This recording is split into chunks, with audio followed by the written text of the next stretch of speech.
Hey, what's up, guys? Busy day for Apple today. We have new iPhones, new Apple Watches, so much going on. So let's go ahead and do a quick recap of the event and everything you need to know about these new devices. And they started by redesigning the Apple Watch. So this is a device that they're very proud of. They worked very hard to redesign every little piece of it, every little detail. So they've reworked everything. And there is so much here. First off, the design is now much more rounded. The screen curves with the actual chassis. The back has a redesigned heart rate sensor with an electrocardiogram now. The actual digital crown is a taptic version. It's a solid state button. Everywhere you look on this watch, you're going to notice little changes, little details, and I'll break it down for you. So let's start with those displays. Apple has brought the display to the very edge, so the bezels have been reduced. It's the same size of the actual physical watch, just the screens have been increased. So it's now a 40 millimeter and a 44 millimeter. The 40 is 35% larger. The 44 is 32% larger than the previous 42 millimeter. So it's not as big as I thought, but still a considerable difference. And this means there's so much more room for watch faces for whatever you're doing. Many of the applications, in fact, they said all of the applications have been reworked to take advantage of this display, and I would expect nothing less. Now you're going to be able to get so much more information, and there's a ton of new watch faces complications to put onto that display. There's a new Breathe watch face, well, several different versions of it, and many dynamic watch faces that actually go to the edge of the display, such as the fire or water or the vapor one. It looks quite nice. So it's nice that Apple's embracing that display. The digital crown is now taptic, so it uses probably an upgraded taptic engine. Apple's also upgraded the speakers. They're now 50% louder, and I thought my Series 3 ones were pretty abysmal, so that's definitely great. They said that you're definitely going to notice that difference. The microphone has been placed on the other side so as to cause less interference. Now there's a new electrocardiogram, and cellular reception is better since the back is now entirely ceramic. There's a new processor, the S4. It's a 64-bit dual core for the first time ever, and it's exactly 2 times as fast as the previous generation. So that means a lot more is possible. Apple also upgraded the accelerometer and gyroscope, so you're going to get a lot more input information, and that means they added a new fall detection feature. So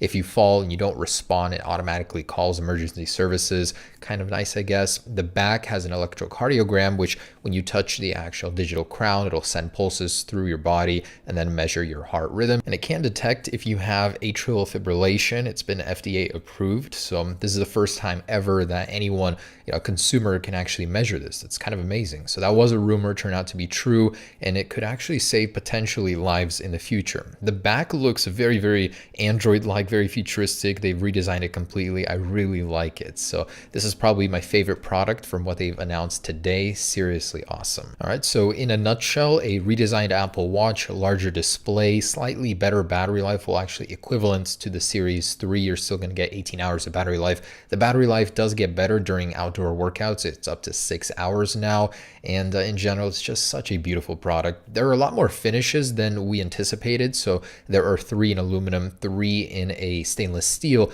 and there's that new gold stainless color that's separate as well. No more ceramic, that's been done with, but this is going to be an extremely popular product. Every single portion of it was redesigned. So if you're waiting to upgrade an old Apple Watch or maybe get one, now is the time. This thing is seriously awesome. Now, yes, all of your old bands will still be compatible with the Apple Watch Series 4, so that remains. There are some new special editions. There's a new gold Milanese loop, and this is to match the new gold iPhone XS, of course. There are new Nike editions that take advantage of the entire display, the Hermes edition, several new additions with that. And the price starts at $399, so there's still a separation between GPS and cellular. Cellular versions go to $499, and the Apple Watch Series 3 remains at $279. Pre-orders start on September 14th, and it's going to be available later on September 21st. Watch OS 5 will be available on Monday. So there is the Apple Watch Series 4. All right, so moving on to the iPhone XS. And yes, just as expected, just as leaked, the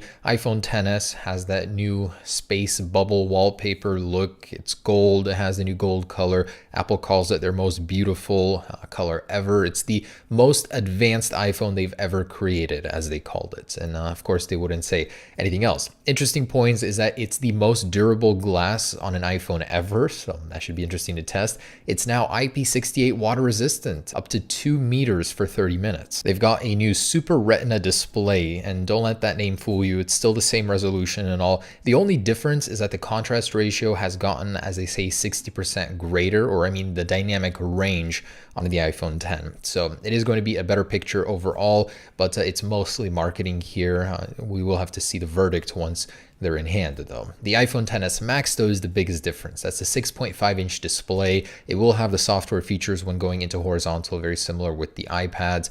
You're going to be able to take greater advantage of films and games with so much more room. And they really, brought that point down with how much extra room you're going to have on that display. It's truly gigantic, the biggest iPhone ever. The speakers have been improved with a greater dynamic sound, and now they said it's deeper, the stereo, wide stereo as they called it. They did improve Face ID. It's now faster, loads faster, and is even more secure than before. So that's going to be a nice one. And that's not software differences, that's actual hardware differences.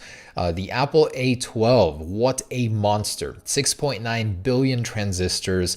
It's now 15% faster for the high-end cores, 40% more efficient, and 50% more efficient for the low-end other cores. It has 5 trillion transistors compared to 600 million on the Apple A11. Huge advancement, and because of that chip, it's now possible to have 512 gigabytes of storage, so that's going to be quite the upgrade there. And because of that Apple A12, everything that you do will be impacted. Apps will load 30% faster just because of that chip, and the camera improvements, most of them happen because of that chip. Now, Apple has improved the True Tone flash, and they have apparently improved the cameras. Somehow they didn't really make it very clear, but it's mostly coming from the improvements to the signal imaging processor and the Apple A12 chip, how they all work together. Basically, they created this thing called Smart HDR, where every single picture will be over-analyzed completely by the chip, every aspect of the Apple A12, and it'll give you the perfect photo every single time. And in particular, when taking pictures against the sun, you're going to get a perfect picture with greater dynamic range just because it's combining so many aspects, so many photos together to give you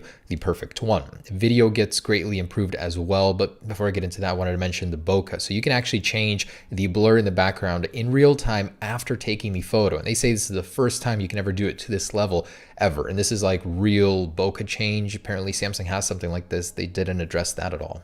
Video does get some improvements, no new modes or changing video settings from the camera app, but the sensor is 2 times faster, so you're going to be able to get better low light photography and in particular video. So better video, and you're going to be able to get greater stereo sound while recording. Well, first off, you'll get stereo sound, and overall just better with those 4 microphone setups. The battery life is 30 minutes better than the iPhone 10 on the standard XS, and on the XS Max, it's 1.5 hours better than the iPhone 10, which is already pretty good.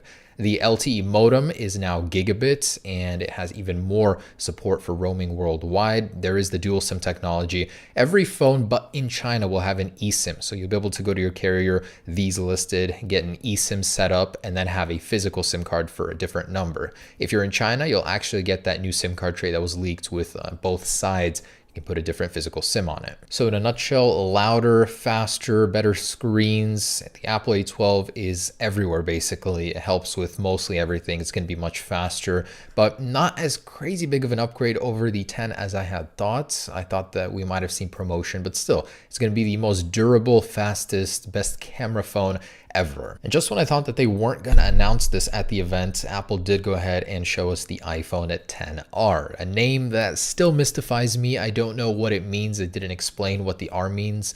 At this point, the 10C could have made more sense since it looks very similar to the iPhone 5C models, but yeah, this is it. It actually looks stunning. All of the new colors are gorgeous, and the video ad that they showed was perfect for this. So there is a new yellow one. In fact, there's a blue one, a red one, and this is a true product red edition, so it does have that label on the back. Not something that we saw. There's that silver and space gray color.